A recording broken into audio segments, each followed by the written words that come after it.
I don't believe trade is the main driver of that, but I'll grant that it does happen sometimes. Who cares about bringing in money? Okay, the whole idea of running like a business. I don't really think it's something that you should take. I don't know.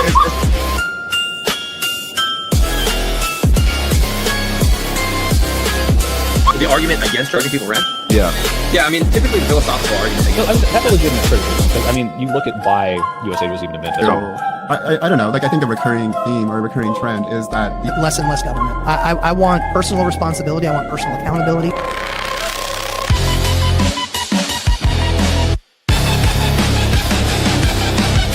say that I'm like left of liberal. I don't identify like a communist or any of this stuff. Probably like why would that be revelatory to know that water boils in? About people who are diplomats or ambassadors from other... Did I say that? Did I say that it was theoretically possible to include, like, it increase... Natural society is a society where it's survival of... You can... What you're describing you can't do is, first of all, not what I'm talking about, and second of all, we can't...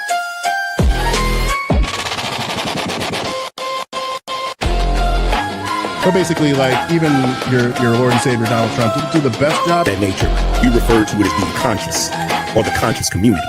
So I think that gay marriage at the Constitution at the Supreme Court level actually... No, but my man just is in the building. And I find it very interesting that fellow believers are... I'm sure there are examples, but these are minor examples compared to the ones that I'm giving. I'm talking about two. It's unconstitutional, they shouldn't do it. But now they're arguing about, well, if they do it... This video with a little blonde hair. Yeah, that's what your mom said last night, too. Let's ignore USAID. That's obviously upsetting you, and I get that. Because no, it's not upsetting me. There's a reason I'm successful. There's a reason why I'm liked This is exactly why Democrats...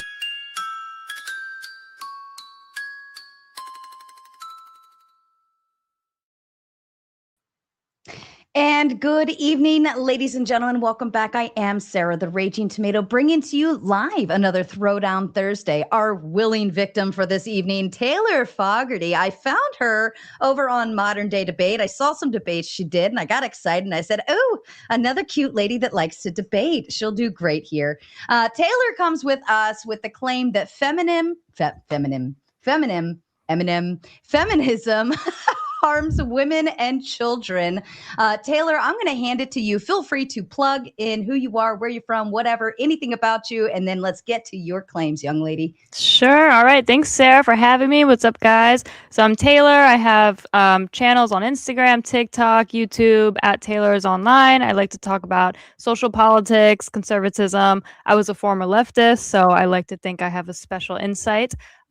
So yeah, tonight I'm representing the anti-feminist position. So my very basic, modest claim is that feminism is ultimately bad for women. It's bad for society. It's bad for children. We can look at this in a few ways. So I think ultimately feminism has left women more vulnerable by removing things like no-fault divorce, ultimately destroying the nuclear family. So when we do that, we make children less safe when they're in situations where they're not in their biological parents. But ultimately, feminism has kind of pushed this propaganda of independence. So feminism, I would say, is this kind of natural, necessary removal from an oppressor, right? Like feminism paints women as the oppressed. So the oppressor in this case would be a patriarchy. So my claim is that there's nothing wrong with the patriarchy. It's just the fact of how we live. In fact, we need men. Men are good. Men are benevolent in this society, as I speak of in the West. Feminism ultimately removes duty from women. It removes the duty to raise children, to have children. We see declining birth rates. It pushes women to have abortions, to kill their kids. I would say ultimately this is bad for women. Pushes women to get into online prostitution. So I don't see the fruits that were promised of the original feminists. They're not happier, and I have stats to back that up. So it's my overall claim. Happy to get into it. Oh, God, so much.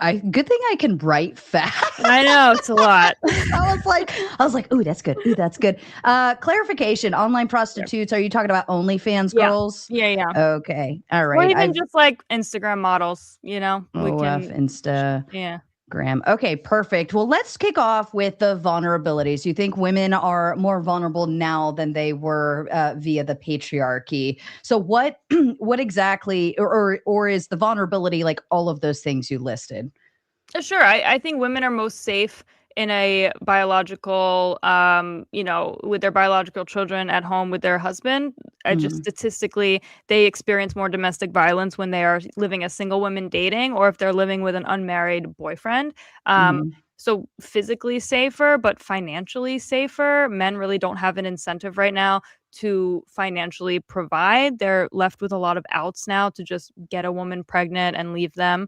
No fault divorce makes it easy for either party to leave the women and children financially vulnerable. I don't think this is good. Well, let me ask you this: with no fault divorces, and you said that men don't have incentive to essentially stay and take care of the child. Is that what I'm understanding? It's easier now for them, I would say, to abandon their duties. So, but earlier you were saying that women, it removes women's duties. Feminism removes women's duties, but men are abandoning their duties as fathers as well, right? Yeah, they are.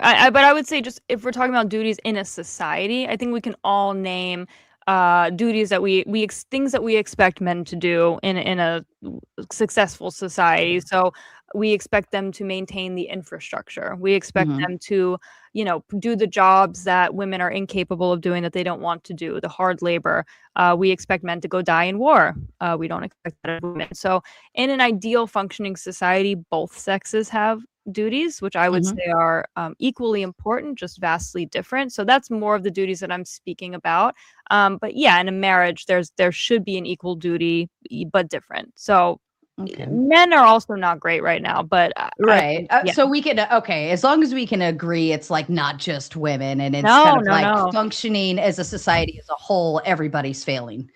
Yes, but I would say that feminism, if anything, has given shitty men more of an opportunity now, created this culture of, well, sex isn't just for marriage. Sex can be whatever. So it gives kind of everyone the opportunity to act on their worst sort of instincts and almost be celebrated for it. So there's less, I would say, social stigma to maintain the nuclear family.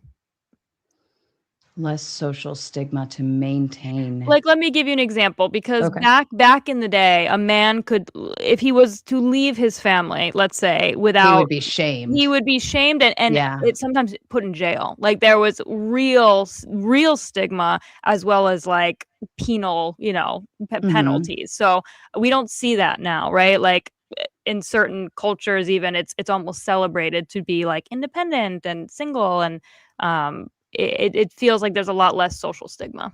Right. Or like the weekend dad kind of concept. Yeah. Okay. That's all right. At least you're very well balanced in this thought process. I'll take that as a win. If you were like, because I know there's the men's advocate groups who come out and say no fault divorce is bad and makes men not be able to be fathers. But then if you look at the stats, like most of them aren't even applying for counterclaims or like for time with their kids and so on. And they're like, when they get taken to court for no fault divorce or for child custody or whatever, they're not even applying for that access. Right. So as long as you like, if you're recognizing that men are doing that and we're not shaming them, right, at the same time, then I recognize that as a nice, healthy balance between understanding what is and what isn't. With feminism, right? Yes, but within the family courts, I would say also women tend to be favored. I hear what you're saying, that like sometimes men don't opt for custody in general, but in some states the default is just the woman. It's like 100% the women. So it can be very hard for men within the family court system to even fight for their children financially. It costs them a lot of money. So yeah, I mean, I guess when we want to talk about like sexes, like male versus female, my ultimate answer is just like everyone can be shitty and there's evil in the world, but the claim is that feminism, I'm waiting for the fruits of feminism to be proven to me by anybody. Yeah. Okay. Okay, so no fault divorce, we're recognizing that it just doesn't work out for anyone at the end of the day. It's a net negative, I would say. Okay, that's fair. Now there are some benefits to no fault divorce because essentially if you wanted to prove fault, right, like for instance here in Maryland, and I know it does vary state to state on what you can and can't use for fault, like at fault versus no fault. Right. So for instance, if I wanted to prove adultery, right, I would have to actually hire a third party to go and prove that they're cheating, so on and so forth, yada. And that third party has to be able to come to court and exemplify this information. Whereas even if I had a husband who was cheating and even admitted to it and even went on the stand and said, yes, Your Honor, I've been fucking around and finding out and yada, yada, yada, they would even still view that as not at fault because it's not via this third party system that they want. So actually, in order to prove adultery, it would actually cost me more money to go that route versus, okay, you don't want to be with me. You want to be with other women. That's fine. You're going to do that. I'm going to do my thing. And let's go ahead and just get a divorce and call it a day and split amicably via no fault. Right. So it's kind of like a secondary option if you both are amicable about it. And I think most states, I think California is weird, but most states do recognize like a cool down period where you have to have like a separation time for so many months or even years before you can even file and so on and so forth. So I think the states are still trying to keep people together or trying to ensure that they're working through it before they just go and split off. But even at that, if you like, this is kind of like a secularist viewpoint versus a religious viewpoint. Right. That's going to be my point ultimately. Yeah. So, I mean, if you're like, for instance, if you got married via religious, like I got married Catholic, right? You go through the pre-Cana or this or that, yada, yada, yada. And you would actually have to go through the church in order to get a proper like annulment with the church, and they would talk you through it and they would give you permission to divorce per se, whether it's within this structure or not. So even at that, no fault is just a legal piece of paper, right?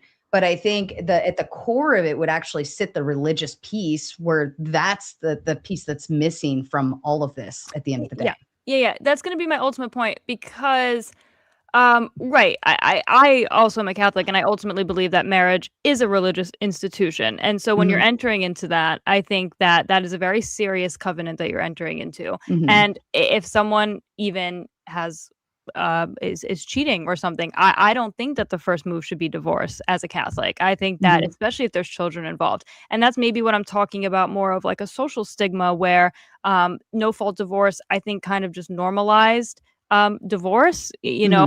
And if we look at the reasons why people are getting divorced, which women are far more often initiating than the men, it's for, you know, differences, irreconcilable differences. Women are bored, they're just feeling not fulfilled, like not feeling self-actualized. So what I think ultimately feminism did is tell women that they are stronger as the independent and as the individual, and that if their specific needs aren't getting met, then the answer to that is to leave instead of working on the union. So sure, a lot of these issues may have also arise just from taking religion out of marriage, which we've seen done in many ways. But right, I think more so than just the legal action is the general stigma of, you know, divorce is kind of fine now. If anything, it's almost to be expected from most marriages. So, I mean, I don't think that if someone is having a hardship in marriage, even adultery, the first step probably shouldn't be to divorce, especially if there's children involved. So I think, you know, the no fault just gives people this very easy out that I'm not sure is good. I don't see the real benefit of that, because even pre no fault divorce, when you had to have fault, if there was some sort of situation that was dangerous or abusive, like couples would separate. Maybe they couldn't get. Oh, you're. Oh no! Oh no! Oh no! Sorry. No, you're good. Keep talking. Yeah, my point is just that even pre no fault divorce is that couples could separate, couples could live apart, you know. And so if there was some sort of dangerous situation or fault that ultimately had to be proved, it could. And even if we're having trouble now with, you're saying like certain states that you have to prove fault, that's feminism isn't fixing that. That's just going to be ultimately like a legal problem. So I don't see feminism's role in any of that. I kind of just see that as maybe flaws in the laws, or that has nothing to do with feminism for me ultimately. Okay, that's fair. I think that's fair. You mentioned that children are less safe without the biological parents.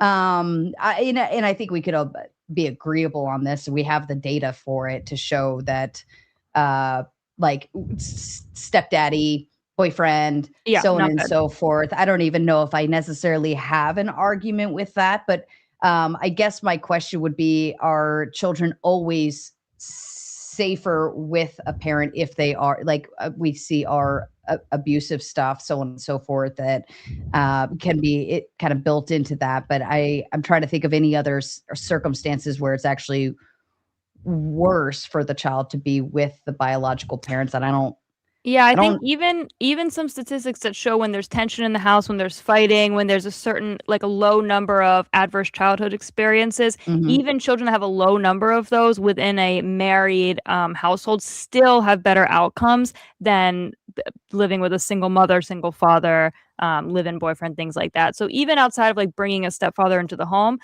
just having a single mother produces far worse outcomes for children. Just within like education, they just have worse outcomes in general. So, and that's comparative to even if mom and dad aren't getting along in the household. Yeah. No, I mean, it gets trickier as you add more of those. They call them ACEs, like adverse childhood experiences. So if there is like domestic violence, things like that, but again, that's fault. That's something that is worthy of divorce, even within the church. So, and if those are, of course, a minority of the cases, it's even within divorces. The far majority of the reason that divorces are being initiated are not because of abusive situations. Okay. Yeah. All right. Women being oppressed by the patriarchy. Now, this is a fun one that I've heard a lot across the pro-feminism lines, that they were oppressed prior to, right? Give me maybe, I guess, an example of how they think they were oppressed from the patriarchy and what we're being freed or liberated of. I mean, a lot of feminists would probably tell you they're still oppressed by the patriarchy. So they come up with new like stuff every day. It sounds like that they're oppressed by. So they'd have to tell me. But they talk about they couldn't get educated, they couldn't go to college, they couldn't ever work, they had to stay at home. We have the suffrage movement, things like that. So, but the modern today feminists will tell you the patriarchy still exists and that it is bad and that we still need feminism today. So for what they are oppressed with now, I couldn't tell you, because from how I see it, we have all the rights that the men have.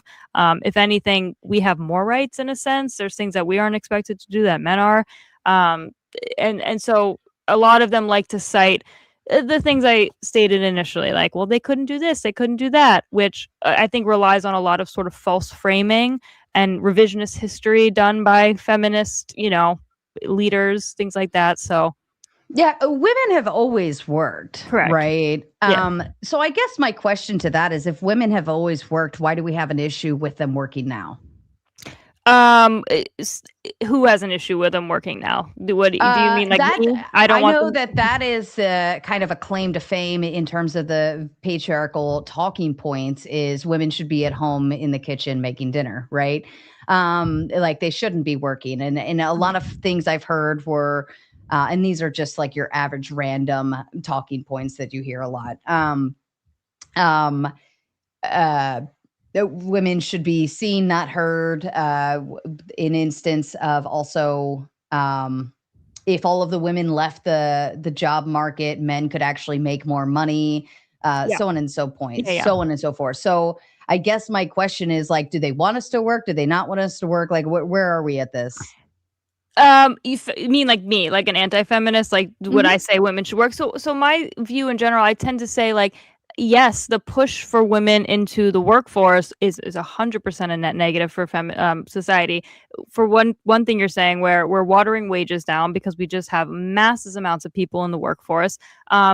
ask any mom today if they can stay home with their child. Most people cannot, because we just simply can't afford a one income household right now.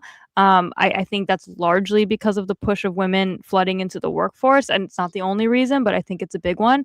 And just the general expectation of women to spend most of their childbearing years getting a degree, maybe even a graduate degree, going to work, through their 20s, sometimes even their 30s.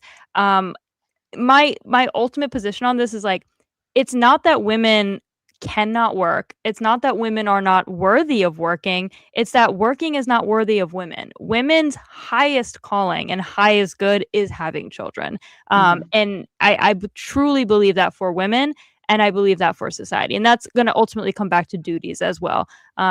Because if we look at the jobs that women were doing, early 1800s versus now, it's the same kind of stuff. They were teachers, they worked with kids, they worked in the factories towards industrialization, but they weren't doing these like full-time careers where they're just like working for some dude at some corporate marketing agency or whatever. So I don't think those type of careers are worth their time. Also, yes, women always worked, but not how they do today. And most women that had children did not work, or they worked on the farm, like with the children. Right. Well, if that's the case, then make homesteading great again, right? Agreed. That would be, to me, that would actually be the ultimate fix to everything. If people were homesteading, and because then you do have a reason to be at home, and the bulk of what you need, you're creating at home with your family together, right? Versus I go out, I make money, then I buy what we need. And that's the kind of the difference to that.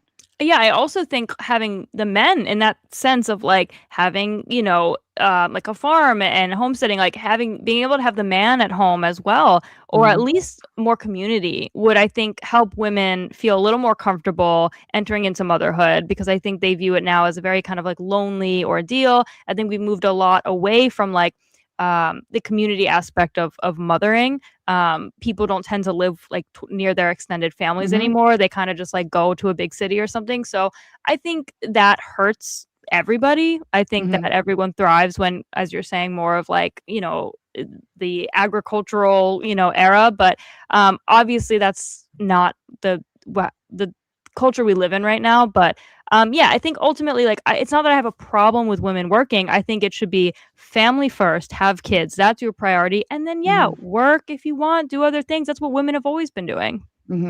Well, I think in that breath, though, if homesteading and closer family would be the fix, right? Because I think you're kind of agreeable with that on me. Sure. Then is it necessarily feminism that messed it all up, or is it the industrialization or capitalism or big city, and marketing at its finest? I mean, we saw the 40s and 50s come out with super big marketing plots, and that's where like Valentine's Day came out because of pantyhose, right? So we're seeing all of these things happen, and we have been geared by the marketing to buy more stuff, consumerism, materialism. I think if I could put my finger on, like, poke and say it's your fault we're here, I would say materialism, consumerism, marketing, industrialism, capitalism, all at its finest, because we have to work to keep up with the Joneses at this point. And not necessarily like I need a handbag, but we have to work because the houses got bigger, the happiness got smaller, the cars, now you have to have 2 cars. Now you have to keep up with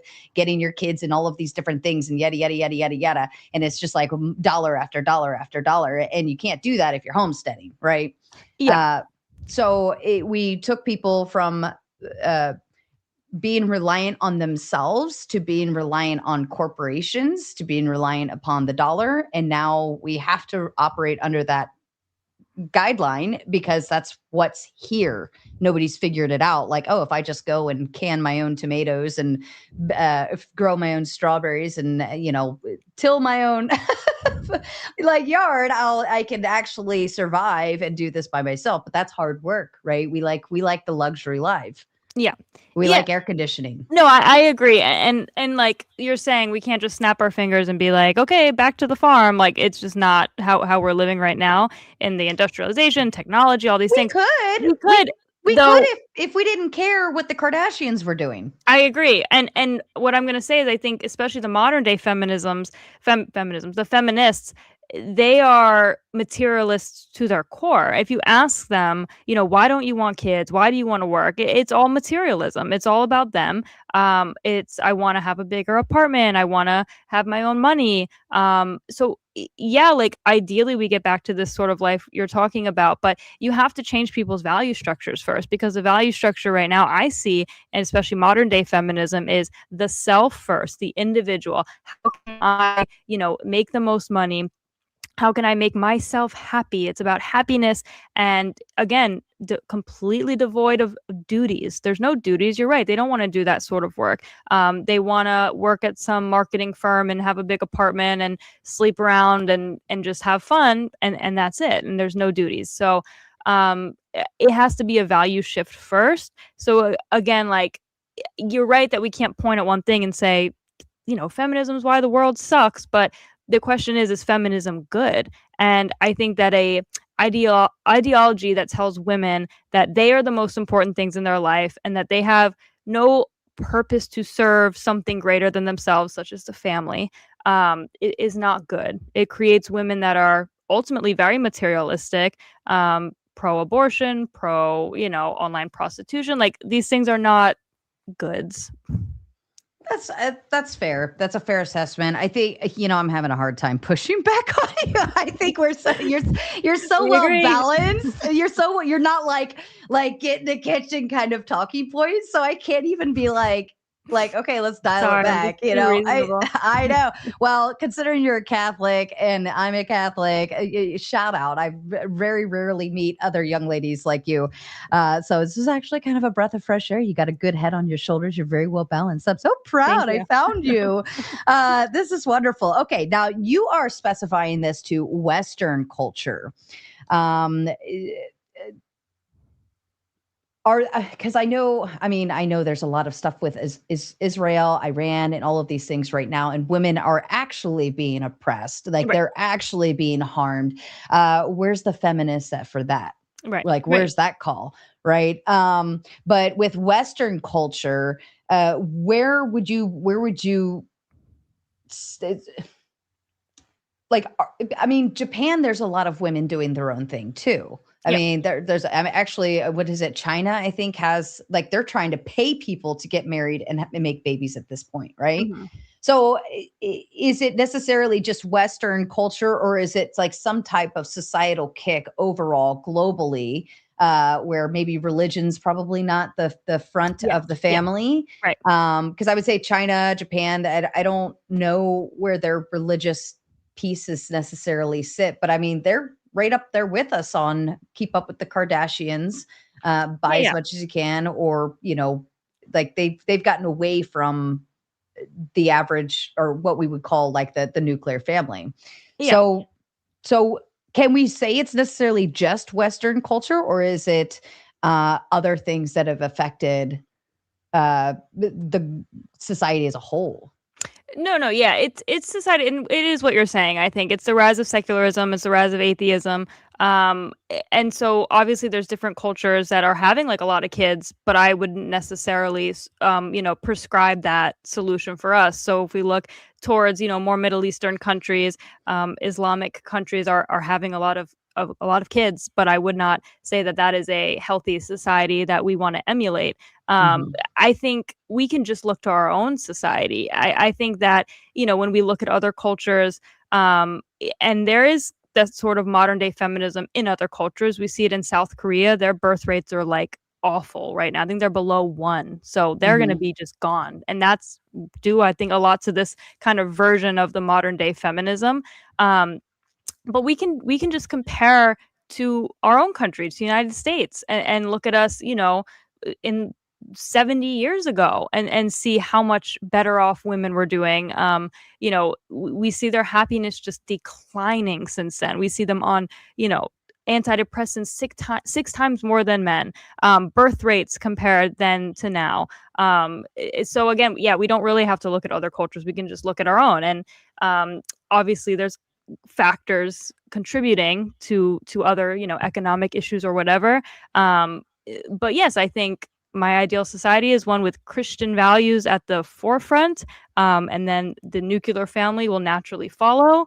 That's ideal for me. So other cultures that aren't doing that, but yet have high birth rates, I don't want to emulate that for other reasons, like you're saying. But yeah, we can just compare it to our own society. I think religion is kind of making a way back to the forefront, though. I agree. The pendulum is finally kicking back the other way. Do you think it'll finally find a balance where women necessarily will still have these freedoms, like the right to vote, the right to work, and all, pay taxes, yada, yada, yada, but still be able to get back to that nuclear family? And predict the future if you can. Do you think that we can still have all of those things while still keeping the 19th and keeping what we have in place? Yes, I think that I see. I think leftism in general has swung way too far with certain issues, and so yes, I think young people especially are craving something towards tradition. They want barriers. They don't, I think that's a natural human want to want structures. So yeah, we see a lot of people, young people moving towards like not even just Christianity, but like the Catholic Church, the Orthodox Church, like a lot more traditional. So I am optimistic in that sense. But again, it's hard to then I interact with young women and I become less optimistic, where there's so much kind of dogma of the left, and it feels like feminism is just kind of this dogmatic, thing that they accept. I want a push for propaganda in the other way to make motherhood very, appealing again. But there was a point you said, and I was going to say something. Oh, yeah, like I don't think we need to like repeal the 19th. There are moments where I say repeal the 19th. When I'm talking to a woman, I'm like, you know what? Repeal it. Bye. So I'm not even necessarily like against that. And I've heard some great arguments for decreasing suffrage in general. Like, I think ultimately I'm just against the idea of universal suffrage. But yeah, like, I don't think that's the most, it's not the best way to go about it. That'll cause more issues than it will solve. But no, I don't think we need these extreme things. I think we just need the kind of subtle and then less subtle propaganda of, hey, motherhood's awesome. Women, this is your highest calling. Women, you're not meant to be like OnlyFans models and, work at some dumb marketing company for some random CEO. Like, and women are feeling that. So I'm hoping, I'm optimistic, but I see it turning. I told you backstage that I have a 16-year-old, which it's a 16-year-old daughter, right? And I see her and her peer group, and I'm seeing a more solid conservative standing on things. Like they even shame the hoes of the school. You know what I mean, right? They're like, bring that back. Yeah. Thank God. Right. But I'm seeing a very stark difference between her generation and even my generation in high school, right? It's everything. So like they're having their type of parties. And this is driving me up a wall because I'm like, this is weird, but like they're getting charcuterie boards put together. Right. And this is like their party. Right. And I put that in the idea of, oh, this would have been like having a tea party with your girlfriends. Right. Yeah. So nice. Yeah, and they think it's great. They have the time of their lives. Now they're still out there making ticky-tacky videos and doing stupid like these dancy thingies or whatever. Sure. But I see a difference in the attitude towards stuff. Now they're still not sold on the religious piece, but I think now we're seeing the numbers raise. Right? There's a huge rise coming in. Even in Catholicism that we had the numbers go up over Easter Sunday. It was beautiful. But I'm seeing people my age, like I'm in my 30s, right? Are even the 40-year-olds, they're actually starting to realize and like there's a missing piece, and we're starting to take them back. Yes. So I see the change coming naturally. I don't know if I want to see it forced, but I'd like to see it happen naturally. Because when you start forcing things, right, then that's when you get the pushback from, the blue hair people. But I think if it happens more naturally, they'll when they want to do something, they're going to figure out how to do it on their own. Right. And I think that's what I'm speaking about, this kind of like propaganda. And I don't even mean that in the kind of like pejorative sense of like propaganda, but like in the way that feminism was so successful to push their narrative of, if you get married and you have children, your husband's going to beat you and you're going to be stuck and there's nothing you can do about it. And I just want the messaging to go the other way. And so if that's forcing, then whatever. But we just see it portrayed in like media and in Hollywood and how the outlets are writing about. I just see these headlines all the time about women complaining about motherhood and all these things, and it's just like sickening to me. And I was a leftist through all my 20s, and I believed all of that stuff. Like that's like truly what I believed. So you don't even think about it until you're presented with new information or new experiences. So I am interested in forcing it in the sense of a successful propaganda campaign towards the nuclear family, towards femininity as it was always understood. I think that's what's best for women, and they want that, I think, ultimately. Well, I mean, I think they want it. I think that they don't know how to do it while still surviving. So, and here's the take on that. So patriarchy time, right? Is if you were 18 and a female, you weren't going off to college and running away, right? You were still and on your own to survive. You were still under your father's finances. He was still taking care of you until you did find a man and leave the home. Even if you did go to like a private college, they had college for girls, right? Even if you did go to a private college, your father was still taking care of you, right? And I think that what we're set up now is where the boy, if you're 18 and you're a boy, go off, be a man, figure it out, find your way. Now we're telling girls to do that too. And that's the part that I think that's where we messed up.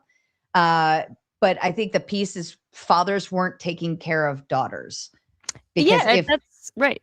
I think that's ultimately, again, going to come down to that nuclear family aspect of like we need to keep this intact. And what you're saying, feminism pushed this ultimate message that men and women are the same, and that the ultimate kind of highest end is to be a man, not just to have the opportunities of a man, but to be a man, to work, to be on your own, to be independent. And you're right, because you say, oh, your father was taking care of you financially until a husband could take care of you financially. And I'm like, that sounds great. Like amazing.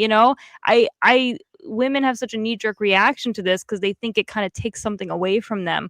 But again, I say no. Like, I think your highest calling is to be a part of a family, to serve a husband, and to be a mother to your children. And 25-year-old me would have like thrown up if they heard me say that. But I think it's like true. It's a hard thing to swallow if all you've heard is the feminist talking points or, kind of been indoctrinated with this. But I say like women want it, but like it's like they don't know they want it. Like that's what I tell young women. I'm like, just have kids. Like you think you don't want it, but you do. Like just have children. Like that's like my messaging. I blame Nike.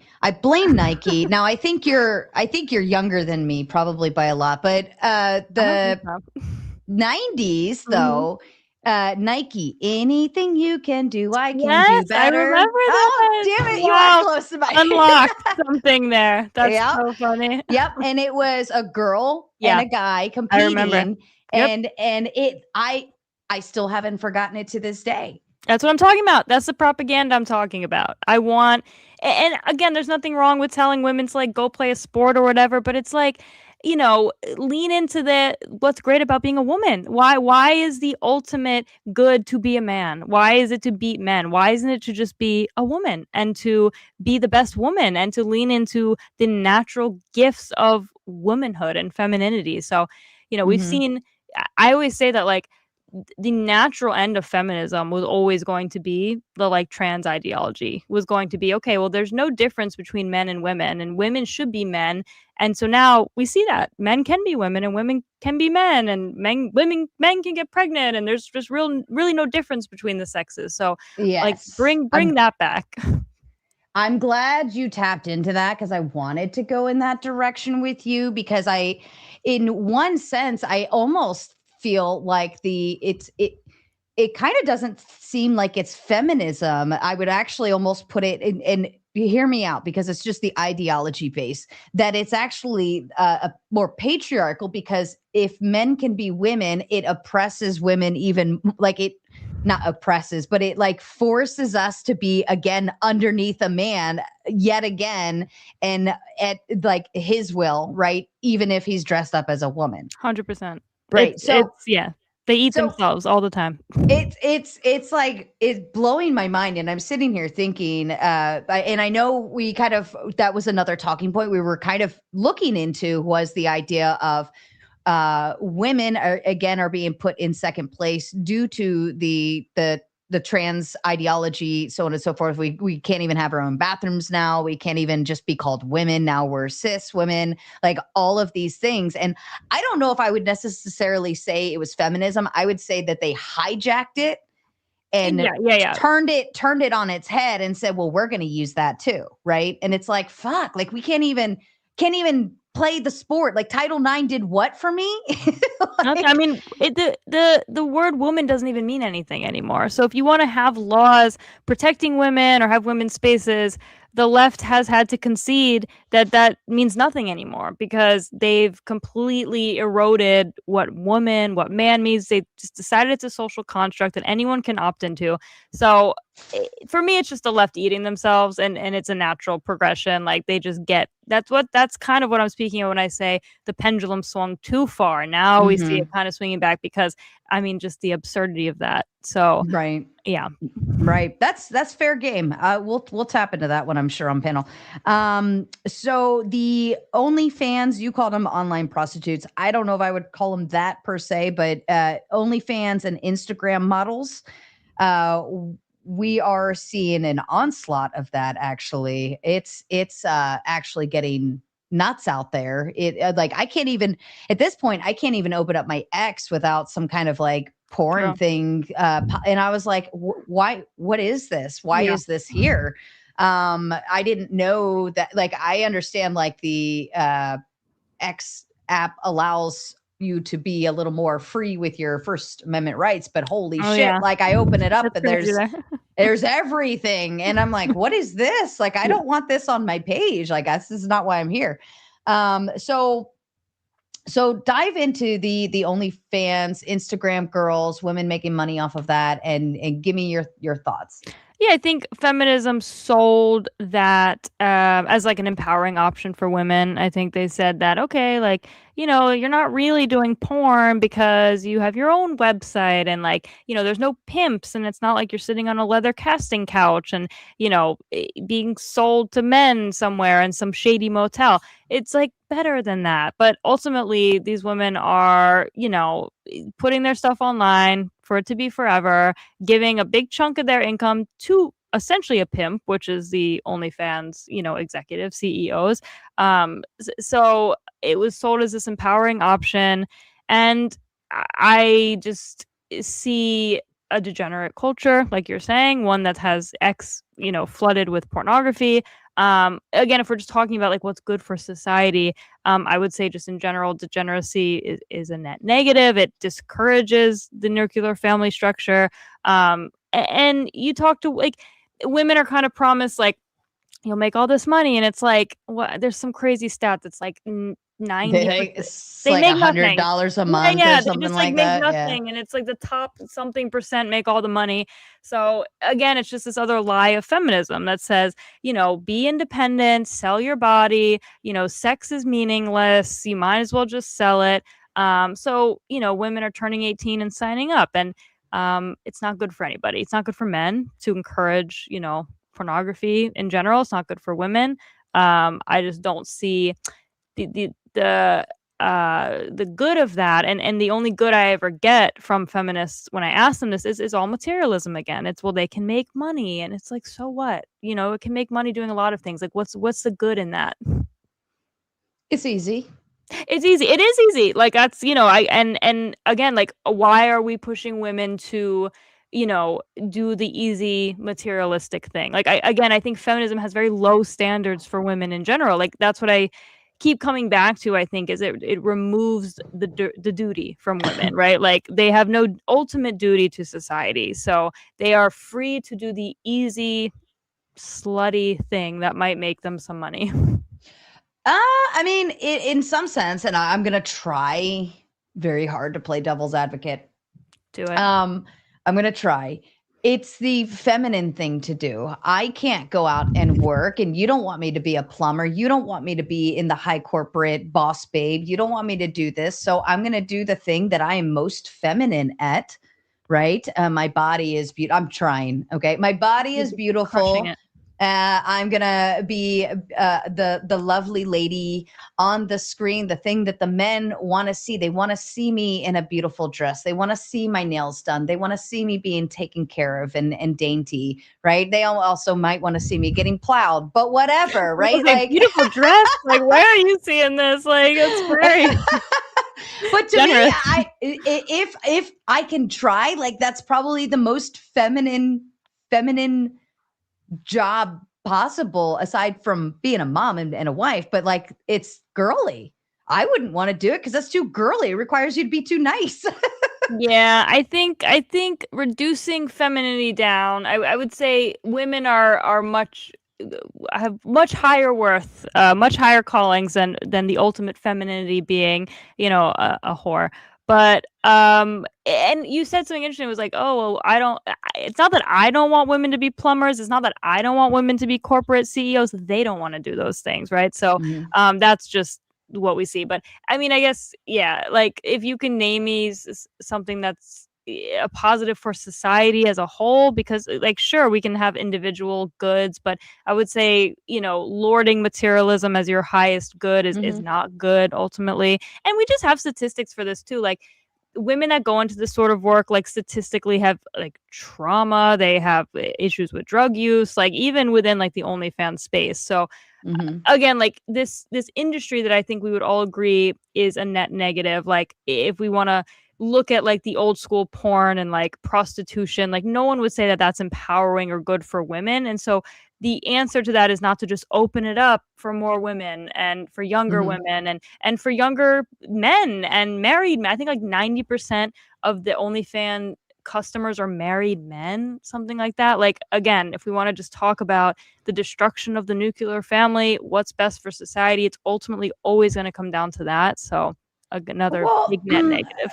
And if you are watching and you want to join the panel, I've been dropping the link into the live chat over on the YouTube side. If you want to join, feel free to start heading backstage now. I've already got a few of you back there. Go on and get it. Okay, so wait, where did that thought go? What was your last thing that you just said? Married men. Okay, so do you blame the seller or do you blame the buyer? I don't even think it's necessarily about blame. Like, we live in this kind of perverse society where, again, like, sex is not meaningless. But, like, I heard a good analogy like this. Like, if we all agree that married men being on these sites is bad, like, I think most feminists even would say, like, they wouldn't want their husband looking at OnlyFans models. Like, they would agree that there's some sort of you know, vow duty to be upheld within the marriage structure. So they would say, like, adultery is bad. Like, most feminists would even agree with that. And so if 90% of the men, your customers, are committing adultery, that would be like, I heard someone say, it's like, if I was running, if I had a gun store and 90% of my customers were going off and murdering people, would I maybe just shut down my gun store, right? Like, if I knew that 90% of the people using my services were doing something very unethical in my mind, wouldn't I just shut the whole thing down? So again, we had to just think about what is good, what is the highest good, what are we aiming for as a society? And if materialism is the highest good, then I guess they're doing nothing wrong. Well, I mean, we've made materialism the highest good because that's what we want, right? That's what we've created it to be. The industrialization or industrial revolution, I swear, like, and then you got the assembly line and all that coming right after it. That was it. That was it right there. That turned everyone into materialist. And then it turned to marketing. Then it turned to how can we? And then it turned to get into the house that we have household names, right? If it's a household name, it's good, like Tide or Band-Aids, right? Things like that. So we've created our own system in which now we're mad at, and now we're mad at the results, and then blame women, right? I'm not saying you are blaming women, but that's where we've kind of come to. That's where every anti-feminist person, most of them that I've come across, that's where we go. We're like, women bad. They just want to have sex, abort babies, and color their hair, right? Mm-hmm. And I don't think that's necessarily true. And if you really think of it technically, like, I'd say 99% of Americans are probably feminists to some degree, because you wouldn't be here on this platform. I wouldn't have a platform. I wouldn't be at a job. I wouldn't have, like, we would, everything would be completely different. All women would be at home cooking and doing the dishes and taking care of babies, right? To a degree, right? With a part-time job on the side. But even the idea that, like, men entertain women going to bars or even participate in premarital sex, right? Everybody's a feminist. The men are taking advantage of it, right? They get ass. like they're Right. winning. That's the problem. Yeah. Right. They're winning. Right. There's no work to get the reward. Right. Right. Yes. Yeah. So this is what we're running into. But again, I don't think it's like women bad. I think we've just created this world. The corporations have created this world where money good, materialism good, buy stuff, get a tiny apartment in New York, buy the Gucci bag, and you're happy because you have things and stuff. Yeah, and I think we all at our core understand that that's not good, right? Like, we all understand that, like, things don't make us happy, right? So, and that's always been true, pre-industrialization also. So, a couple things, like, I always hear this from the feminists, like, oh, you wouldn't even have a platform if it weren't for feminists. So obviously I'm just going to reject this point, because I think that a lot of the feminist kind of rhetoric relies on that sort of false framing. Like, some of the earliest feminists, Mary Wollstonecraft, she was touring and writing philosophy books and debating men in the mid 1700s. So there were always women that were outspoken and were writers and were doing things. It's just a lot of women were busy in their communities and in their homes and with their families. So again, I don't think it was like a lock on the door. I think it was just women weren't doing these things. To your point of, like, I also don't think that in general women are evil. I think there's evil in the world. I think men can be evil. I think women can be evil. And you're right, there is. And when I talk about abortion, I think about this because a lot of women have been kind of tricked into thinking that a baby in the womb is nothing but a clump of cells. Like, you talk to your average leftist, and that's what they'll say. Now, I think abortion's gravely, awfully evil. And I think that the people that have convinced women that abortion is not wrong, or that OnlyFans is empowering, or that, you don't need children to be happy, or X, Y, and Z, like, I think those people are evil. I think the ideology is evil. I think materialism is evil. So I think a lot of these things can be evil. And obviously within these ideologies, there are more evil people, there are less evil people.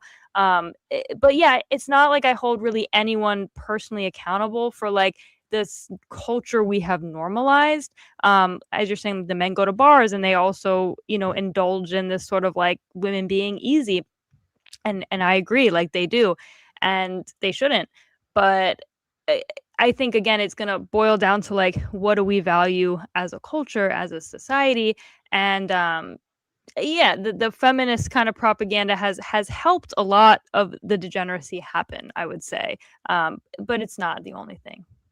Okay. All right. Well, if you want to come up and hang out with Taylor and be combative with her, she's probably very excited to have you. The link is in the live chat. Feel free to start going and jumping in now.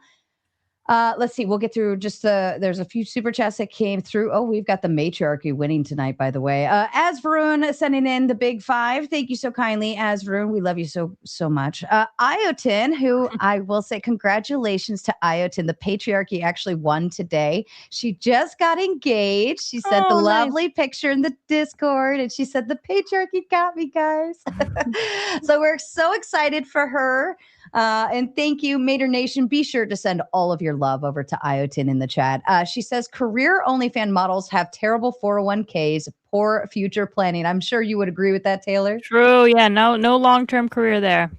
Well, and I think that that's probably the problem too, is you have these women doing like business, right? But not actually doing business. Right. It's not sustainable and can stop you from getting other jobs, stop you from getting other, relationships, things that you want. So very little thought about long-term consequences, I would say.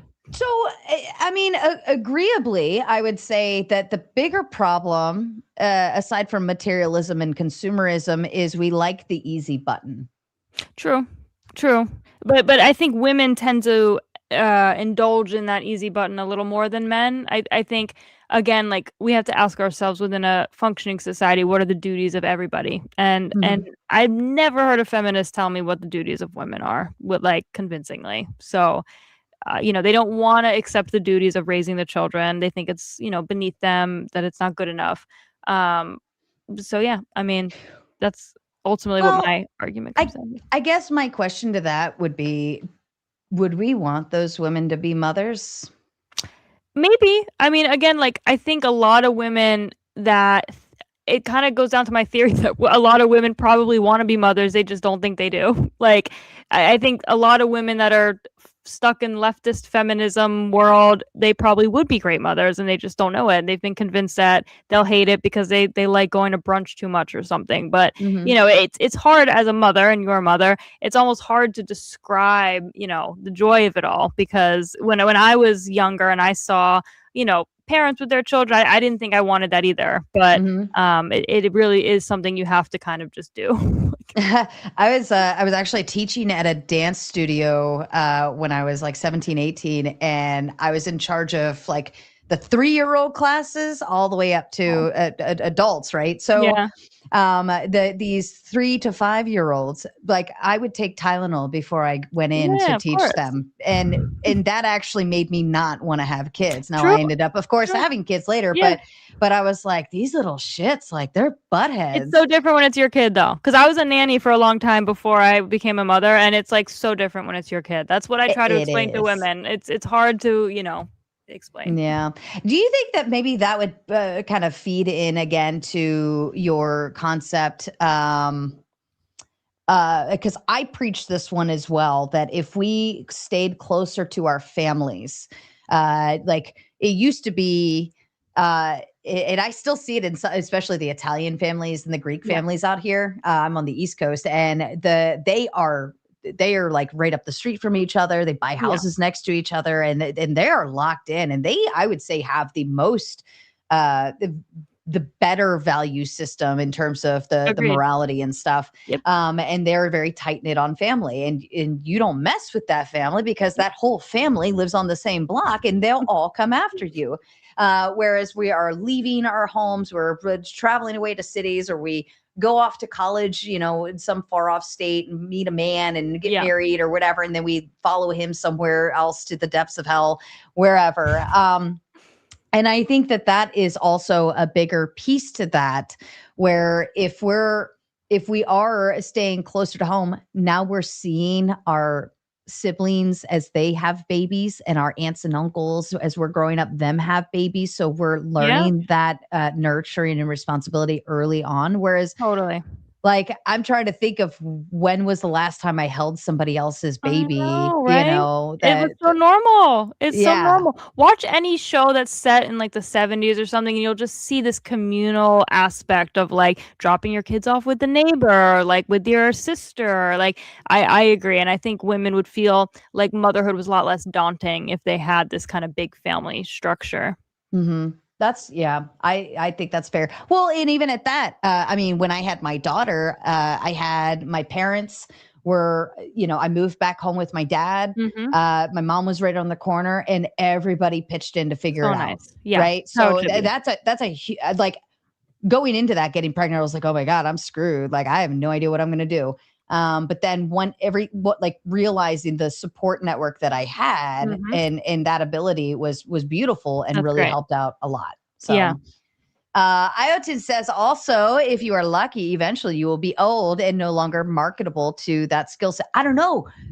Grannies, what is it like? I don't know. What is the, it used to be MILF. Now it's GILF is like one of the top searched things. Yeah. We're so effed. We're Mhm.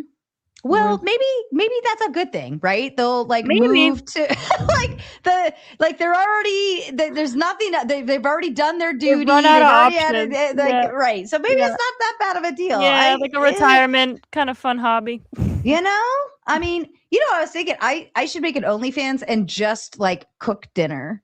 That's what the platform was like used for. It was meant to not even be like porn. It was meant to just be like, here's my hobby. It was like a Patreon kind of thing. So bring it back to its original. Yeah. Maybe I'll do that. We'll just make dinner, breakfast, lunch, and dinner all day. I'll subscribe.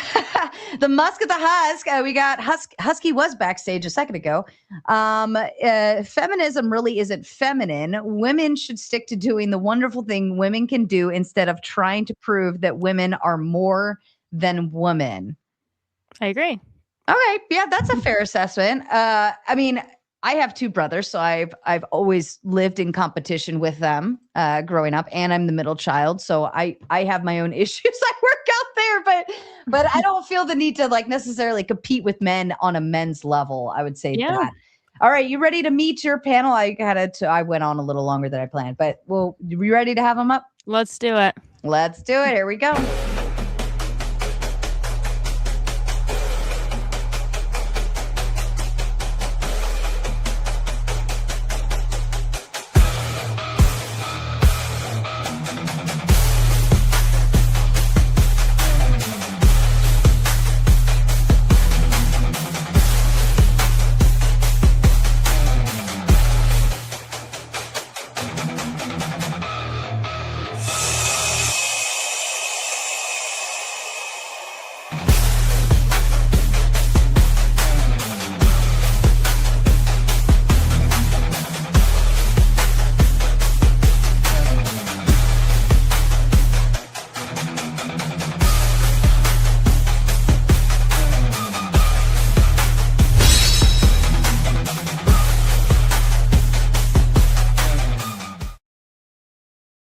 All right. Hello again, ladies and gentlemen. Welcome back. I've got Mrs. Balderson. Taylor, you met her husband, Mr. Balderson, backstager. This is Mrs. Balderson. We love her. They're a darling couple. They love to be here and talk these kind of conversations. So I know Mrs. Balderson is probably going to be on your team. Spin City, I'm not sure. Oh, I got some echo coming from somewhere. Oh, it's Mrs. Balderson, of course. You might actually have to fix it on your end. Spin City, I don't know where you're going to fall on this line. I've seen you try to talk right-wing talking points, but I don't know where you stand on the feminism. Clay, I think you think that probably women should be free because the amendments and rights, so we shouldn't appeal the 19th because of that, but maybe you have a different ideology built in. Ghosty, I know you're going to go to town on this one and you're going to have fun. Taylor, meet Ghosty. Ghosty, meet Taylor. You're going to be frenemies here going forward. And Husky, based on your super chat here earlier, I think you're going to put women back in the kitchen and set them straight. No, absolutely not. I'm definitely here to piss people off, but I'm also here to play devil's advocate very much. All right, fair enough. Well, Mrs. Balderson, you're getting your tech fixed right now. Spin, and remember, everyone, this is the respectful Q&A. Do not insult our guest. When we go into full open floor mode, we can have a little bit more fun. But right now, who's that back there? Not here to offend anyone. Oh, okay, Lomov. But remember, we are asking our respectful questions.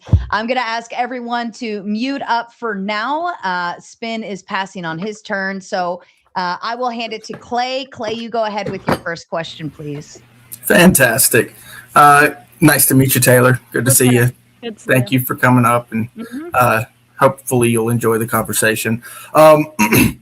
So really enjoyed your talking points. Really, I kind of boiled it down essentially to two kind of categories for feminism. One is the sexualized side of it, and then the other side would be the non-sexualized side of it. And then within that non-sexualized side of it, it would be like work and play. Essentially, that's what I've kind of boiled it down to.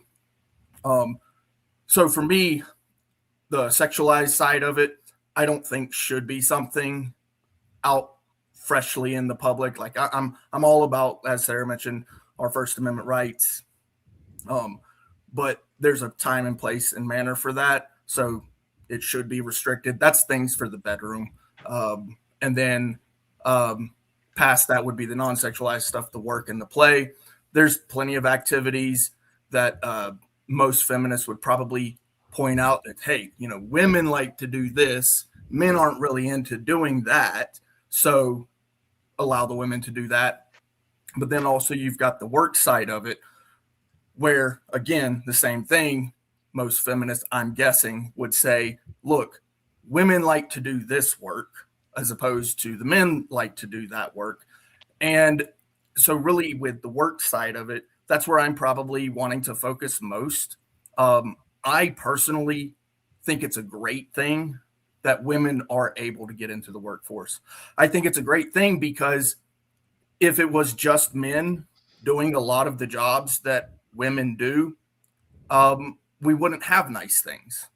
We wouldn't have the pretty things that we have because men don't give a shit, to be quite honest with you. We don't. We don't care what it looks like, short of the woman herself. I mean, that's on the sexualized side, but the things that women do in the workforce is to pretty things up.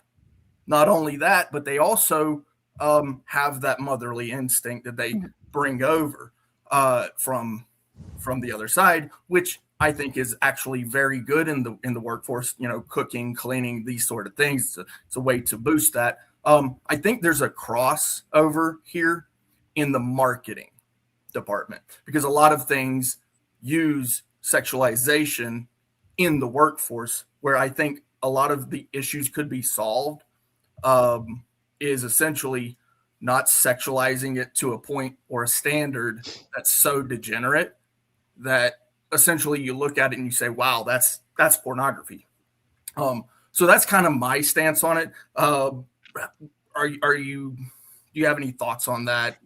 Yeah, I mean, I guess your point on working, when you say like, okay, well, women should be able to work and they have this more kind of aesthetic eye, is maybe what you're saying, like for beauty. And I agree. I think I agree with you that men and women have different strengths. And I think I said to Sarah in our initial conversation that when we see the jobs that women were doing, pre-feminism versus today, they're very much the same. Women tend to go towards nurturing and childcare and nursing. Obviously some jobs are out of date versus now, or technology has introduced new jobs. So I don't think I'm for restricting anybody's rights. And I haven't said that. As far as restricting access, and a lot of the framing that feminism has given us is that, well, women weren't in all these jobs because they couldn't, which I just kind of reject that idea. And even if it were true, I don't see a societal harm in that.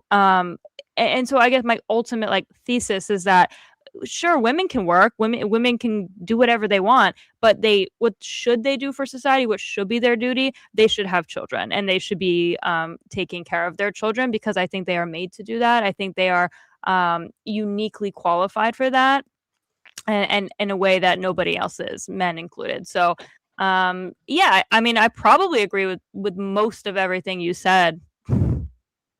Perfect. Yeah. And just to kind of follow up with that, with the children thing, yes, women are really kind of geared more towards the home life and that sort of thing. But with men, they go out and they do their job and then they come back home. But essentially, I don't want to take away the importance of fathers in the home as well. 100% agree. Yeah. Right. So Very they important. also play their role, and Yes. and it's a little bit different. It's not bad. The mother's duties outside of the home aren't bad. They're just different. Just like the father inside of the home, not bad, just different. Yeah, no, I agree with that. Perfect. Thank you. Okay. Thank you, Clay. My camera's slowing down again. I thought I got it fixed today, guys, and it is not. It was working so good earlier. So my apologies if I am lagging out on the visuals. Ghosty, I will hand it over to you, my love. Go ahead. Okay, so I mean, there are obviously like a lot of critiques I had being a feminist myself, but I would say the one thing I kind of agree with just in general, and it's not specifically for women, is the community aspect. I just think we are lacking community in general as a society, and I think that would be better, and I think it would be a lot helpful for motherhood too. So like I agree with that. I guess like my biggest thing is I'm not in the business of telling like women what to do. We don't tell men what to do, but often there's this focus on what should women be doing, what should women be doing solely, not what men should be doing. And I understand, like you talked about a lot of propaganda and women being like taught into these ideas and stuff. I grew up pretty I would slut shame. I wanted to get married when I was very young and have children, like when I was like in my early 20s, until I started dating boys and they would break my heart and nobody wanted long-term relationships. And I grew up and like that's just like not how it ended up working out. I stopped slut shaming once I started learning about how people I will still slut shame like hardcore sluts, like people who are like extreme about it. But I'm not gonna like slut shame people who just like aren't naturally monogamous or just like aren't in a long-term serial relationship commitment at the time. Like whatever. Like I'm not in the business of dictating people's lives like that. So I guess to like go on one of your arguments and put that aside. Well, sorry. There is just like a lot. Okay, so the first point is that I kind of learned feminism. I don't feel like it was indoctrinated into me. I feel like the current dating standards pushes women into these places. Personally. Do you want to respond to that first? Yeah, sure. So one thing you said we don't tell men what to do. And I kind of reject your premise of like, I'm not in the business of telling people what to do, because I think when we have larger discussions about like what's moral, what's good for society, what ought people do, I think we kind of do tell people what to do in a sense. And I'm not really speaking about individuals. I'm talking about as a whole, because maybe to rephrase what I think you're saying is like, I think we have expectations of men within a society, and I named them kind of earlier. Like we expect men to maintain infrastructure. We expect men to sign up for the draft and go die in a war. We expect men to do jobs that women simply cannot do or will not do. And there's nothing wrong with having those expectations. And this is for men as a whole. And so when I say like, what should women be doing? I'm saying it in that same sense. Like, what should women as a whole be doing? And I'm not interested in judging the individual woman. I've been through many stages of life. I understand what it's like to be in certain mindsets. But like you're talking about slut shaming. Like I'm interested in slut shaming. Like, as a whole, like bring stigma back, bring back kind of standards for everybody. That includes men. Okay. And so when you say you learned feminism kind of through your interactions through like dating, like I think you're right. Like, you did learn feminism that way because of what we've normalized in society, saying like, well, men, it's fine to kind of like treat women like garbage because, you know, whatever, like sex is meaningless and, you know, marriage, who cares about marriage, and women will just give it up anyway. So I think you're right. You probably did learn feminism in that way. My kind of plea tonight here is like, what is good? What is good for society? What is ultimately good for women? And while it may not be like telling each individual woman what to do, it's more speaking to the whole, if that makes sense. So I guess like the thing is, in these conversations, we're always focused on the sex workers, and we never focus on like porn producers. We're never focused on the men who make money off of the sex industry. It's the conversation is always, I understand like you agree with that, but like, the conversation is always about that. Well, only because the conversation tonight is about feminism. And I think something that feminism has told women specifically is that this industry is empowering. And if this conversation were, hey, what should we tell men to do? I would say, you're right. We should tell men to stop producing porn and using porn. Like, I would say that equally to men. Okay. And I agree. Like, I wouldn't say sex work is empowering for everyone. I do think there are like some people who are inclined to be sex workers just naturally, and that's okay. But I personally would love to raise the age of entering any kind of sex work to 21. That's my stance. I think 18 is way too young. I wanted to respond to your other point, but I'll let other people talk and then we can continue. Sure. Thanks for your thoughts. Yeah. All right. I will kick it over to Husky. What you got for us? Just pass me for a sec. I'm just paying bills. Sure, no problem. Lone Wolf, my darling, are you set and ready to go? Lone Wolf, the missus. Yep. How dare you cheat on Sarah paying your bill? Lone Wolf, to you, darling. Did you have a question for Taylor or a comment? Not really. I was just joining the paneling. I agree with most of what she says. There's only a question I have for her. Like, in my family, I am the situation that my parents were not married when they seed me. And my grandfather made my parents get married through the situation, which made a very hard life on me. Like, my mom regretted every part of my life and made me almost like her personal slave. And the whole situation, I almost say that it was better when they legally separated for a while, that I actually grew a lot more by not having my mom in my life. Oh, wow. Oh, well, that's still it would be a patriarchal stance then, right? Because I'm assuming you went to live with your dad. Yes, I lived with my dad. I believe the data, Taylor, correct me if I'm wrong, but I believe the data shows that if a child actually, during a split, the child goes with the father, they actually have a better chance of doing better.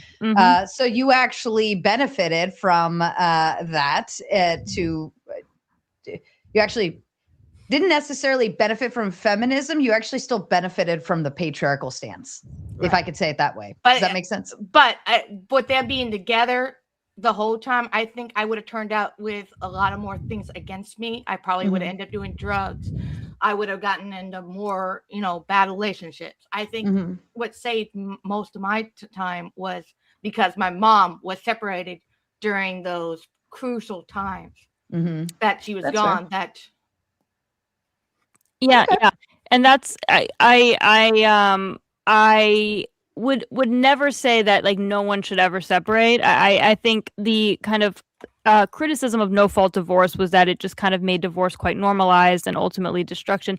And in the Catholic Church, actually, even if you have a child out of wedlock, the belief is that marriage should still be entered willingly. Like, you shouldn't be forced into marriage. And so I think there's individual situations. And again, like, it's not like divorce never happens or shouldn't ever happen. But it, again, I agree with Sarah. It's like we showed that like actually there is this sort of patriarchal force in your life that was positive, and I'm glad that you had that. So.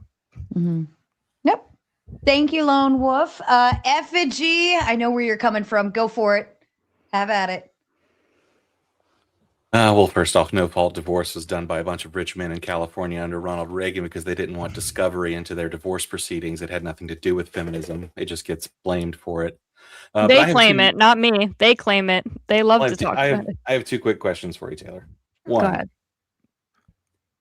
do you want it to be made illegal for you to own property, sign contracts, and have a bank account? If it meant that, and that's the context you're talking about is only within marriage, is that men were just expected to, women couldn't legally hold debt. So if there was a law that said I legally couldn't hold debt, and for those reasons, my husband had to take care of all those other things, sure.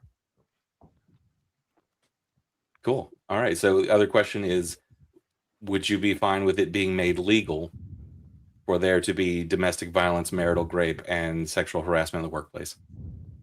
No, but I don't think feminists solved all those issues. I think they take credit for that when it's more complex than that. It's more of like cultural shifts, legal shifts in the sense of what marriage is, workplace protections. I think that they just like to take credit for those things. So I just think it's not a good argument. Well, they take credit because they were the ones that pushed for it, right? They were not. No, I don't. No one really gave a shit about sexual harassment in the workplace until. I thought most of the it certainly wasn't guys bringing it up, right? It's actually men that passed it. So men passed those laws to outlaw everything you just said. So false. But that's actually, and I'll kind of push back a little bit to you, Taylor, only because that's like a patriarchy, like pro-patriarchy stance, is that, like feminists, they're running the HR, they want women in the workplace, all they do is HR, and then all they do is, it's sexual assault, this, that, or another. Like everybody has to be nice to each other. And they actually blame women being in the workforce and the HR that's like in the way of men. That's a talking point I've heard quite often, is that they don't want women in the workforce because the HR and the dealing with the sexual assault and so on and so forth in the workforce. Yeah, that's a wrong position to have. I don't think all men have that. And I don't actually think, like, if we had to talk about like what patriarchy is, I think people are like using this term of like, that's a patriarchal idea. I think all patriarchy is claiming is that society is run by and enforced by men. And that is just the reality of our society right now. To his point, the courts that decided all the things he said were ultimately men.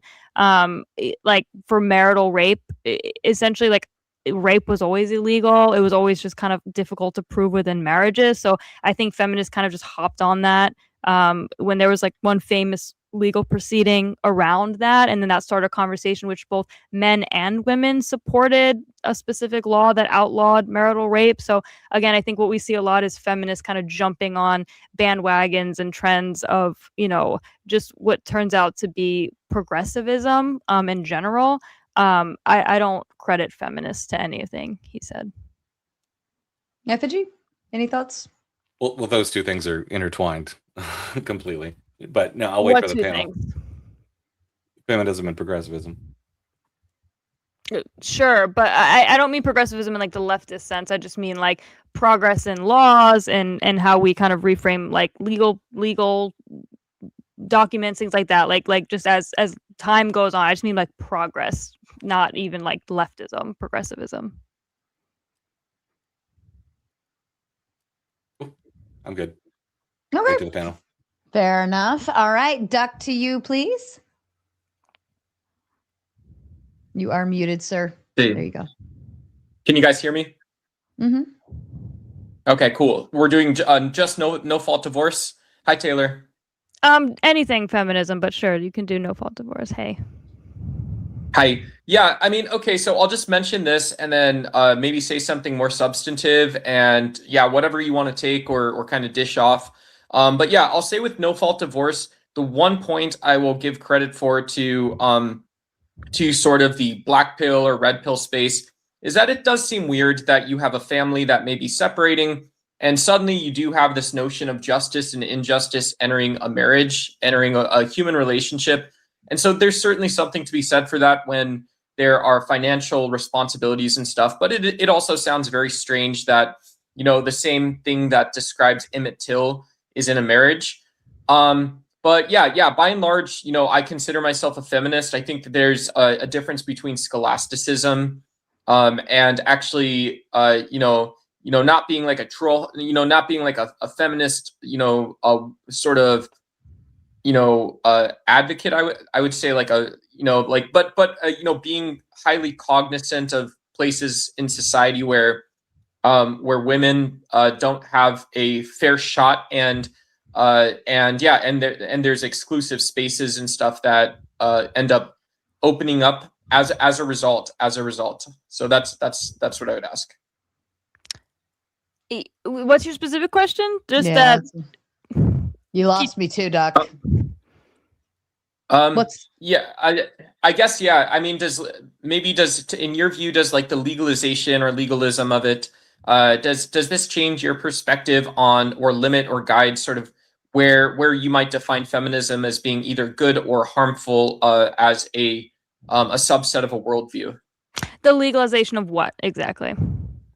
Just like legalisms in general, government. So government is in your marriage, right? Or like it is the case that if women don't have a fair shot in the workplace, that then like those types of things would be brought up again, those types of things. Sure. So I think like progress within the law, when we see things like Title IX and things like that, again, like I don't even really credit feminism for a lot of those things. And even if I did, the feminism I'm kind of critiquing right now is the kind of like Marxist idea that there is no hierarchy, that there, especially within like a family, that men and women are completely the same and that they have the same roles. The pro-abortion, free sex kind of feminism. And I don't see a lot of, I think, the kind of rights that you were talking about, or legal proceedings, I think rely a lot on framing, can a lot of the times just be attributed to like the technological age and just progress in general. I don't think that feminism can take the credit for a lot of that stuff. Okay, I mean, I disagree. I disagree for the reason that, I mean, we can start with women's suffrage, but we can extend this all the way through to employment law. And then actually tracking measurable outcomes with women taking public office, women taking board, advisory, executive roles, management roles. If you're probably way more knowledgeable on Title IX than I am, and so seeing that there's something that fell short of authentic inclusion, but in general was still disclusive in terms of it did nothing to prioritize values other than just like saying, well, guys, you can be loud, you can be a huge asshole, you get away with a lot more. And generally, if you substantively hurt someone else's life in a way that is not related to like property law, there's no consequence in the United States for just being a dick, right? For not being a very conscious person. And so I disagree. I think the law played a larger role. The fact that feminism may have been absent a broader social moral conversation is not a knock on feminism itself either. Feminism is a rich space. Yeah, I guess it just, again, like the terms are so nebulous to me, and I think that's maybe one of my criticisms of feminism in general, is that they just kind of take credit for any like moral progressivism in general of women, and I kind of reject that, and I think a lot of feminists wouldn't even align with your own definition of feminism. And even as Sarah and I were talking about this, Taylor, what about this? What about this? So so women have different opinions than Donald Trump, that if you are a parent and your child is in public school with a specialized education plan, you shouldn't be thrown in a fucking detention facility, right? Like those types of, these are the types of things I was kind of referencing. And you think feminism has some is what? Like how has feminism helped or hurt that? What's your I think I would think that that's a very valid question to ask female voters, right? And to shape a public discussion around people who have had kids with special needs in schools, irrespective of their immigration status, right? To me, like that's an example of where feminism drives a national political question. No, I think that's a larger, broader issue just on immigration policies in general, what it sounds like you're talking about. I'm not sure that has anything to do with feminism. I think this is actually what feminists do, is what you're doing right now, is saying that every issue that affects a child or affects a female has to do with feminism, and it's just false. So I think that just in general, that's a separate discussion, what you're talking about. I mean, 6, 7. You know, I like. You know, I don't know. I'll cede my time because I think you did an awesome job answering. Thank you, Taylor, so much. And I'll also just say that maybe we didn't identify something substantive to agree or disagree on, right? But yeah, I'm sure we will as the sort of night evolves and the whatnot. Okay. Alrighty. Thank you. Mrs. Balderson, I'll hand it to you. Am I still echoing or am I better? Slightly, but I'll just move my mouth further away from my mic, and it seems to do better that way. Okay. Taylor, I don't really have a whole lot that I disagree with you with. I love being married in a traditional relationship. I'm happy with the roles that we have. I also just wanted to say hi to Ghosty and Effigy. I'm glad to see both of you. I was really hoping that especially you, Ghosty, would be here tonight. So aside from that, thank you for joining us. I was like, Ghosty, you have to get on this one. I was hoping she would. Yeah, for sure. And actually, because I know, Taylor, you have a hard out pretty soon. So I wanted to give Ghosty the opportunity to kick back on her other thoughts before we move into full open floor. Okay, so I wrote down some points as I was listening. So tell me if I'm wrong, but it seems like in your perfect world, because you mentioned that women are spending a lot of their time in their early 20s, like following careers and not getting into serious relationships and having children and stuff. Mhm. So in your ideal world, it seems like women would probably marry like their first or second boyfriend, like marry kind of early on, get married, have children at a young age, and ideally be religious. And we see a lot of religious relationships tend to get married more quickly than others. One of reasons is because they can't mate until, I don't know why I said mate, they can't have sex until they get married, and there's other reasons for that. They want to start having children and stuff like that. So you said that single women and women in non-marital relationships are the most abused. But if we went to that ideal world of yours, wouldn't these women end up just marrying these abusers instead? So like you're not dating them long enough to find out that they're an abuser, and now you're married to them. And then if you don't have no-fault divorce, you need to provide actual evidence in court to actually leave them, instead of just being able to leave them without a reason. It's less traumatic, it's easier. So it kind of like, you know what I mean? Like, does that make sense?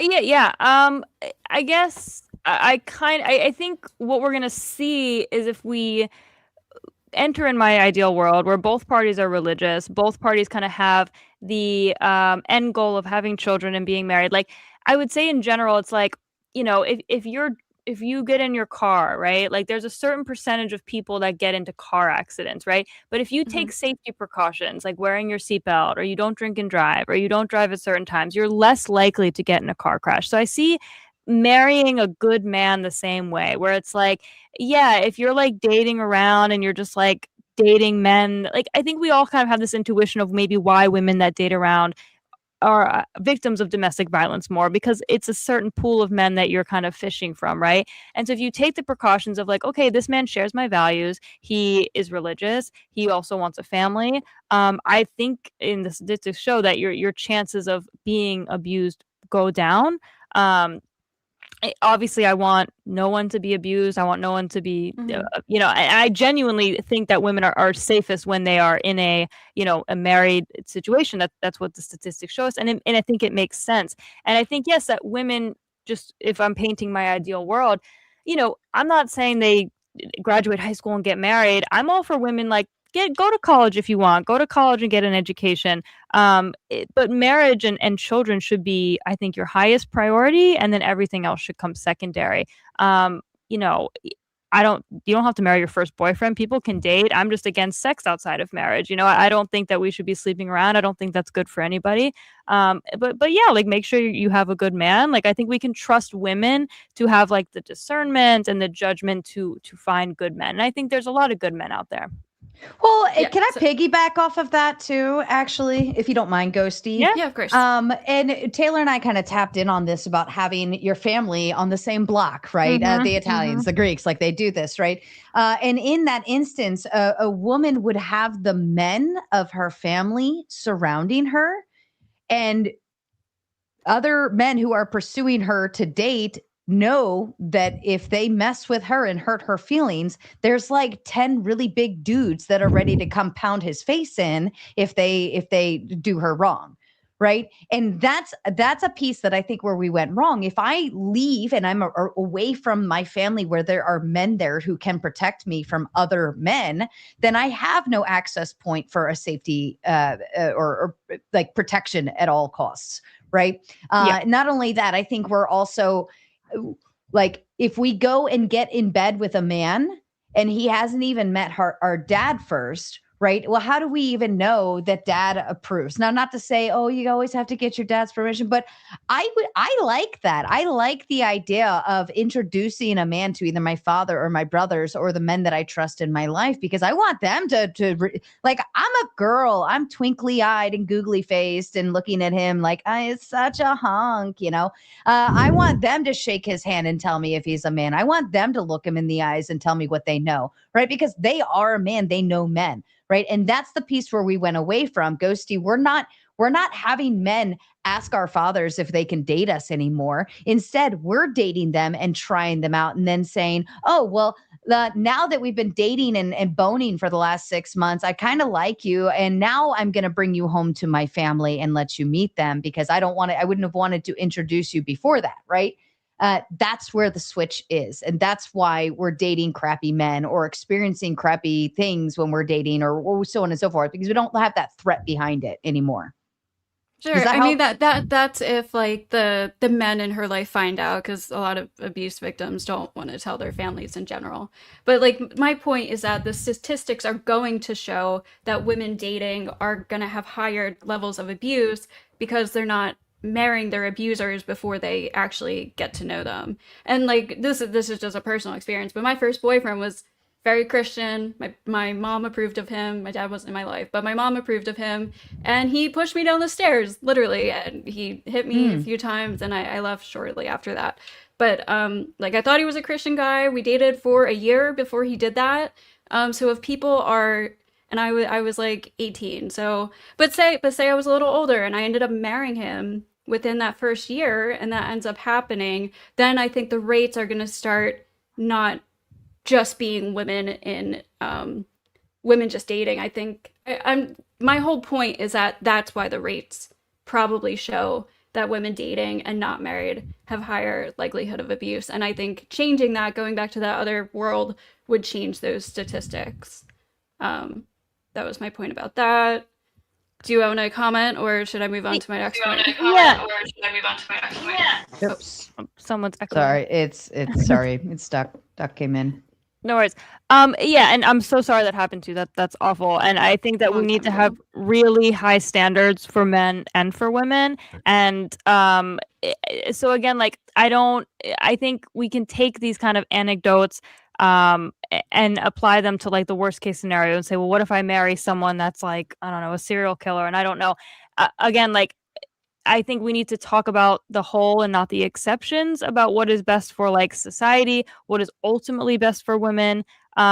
You know, there are awful situations, and even before no fault divorce, obviously getting pushed down the stairs is fault. So, you know, and there were people that you would get separated before the divorce was finalized. Like, I want women, if you had evidence, right? You would need the ultimate divorce, like, maybe, but even now it's like people get into tricky situations with that, just as far as like when you do file for ultimately force and like who gets money, who gets children, things like that. Like, things are going to be tricky, and that maybe just is an argument for like a better legal structure that and instead of like just throwing out everything and saying, okay, women can just leave, you know.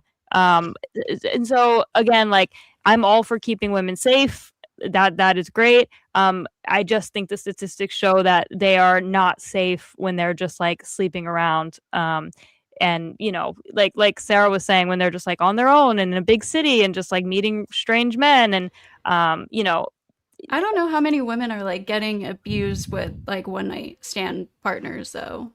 I think the rates of like sexual assault go up. Okay, that makes bad sense. habits. Yeah, That makes that's sense. kind of the stat I'm talking about. So, yeah, I mean, again, I want to hold men to just the highest standard as I'm holding to women, which includes like being good men and not being violent. And obviously, there's evil people in the world, and we cannot account for every situation.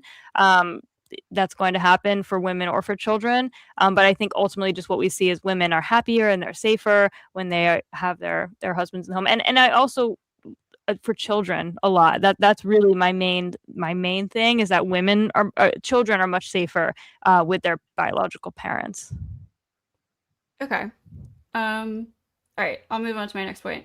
All right, so I believe that, so you talked about feminism or feminists being extremely materialistic.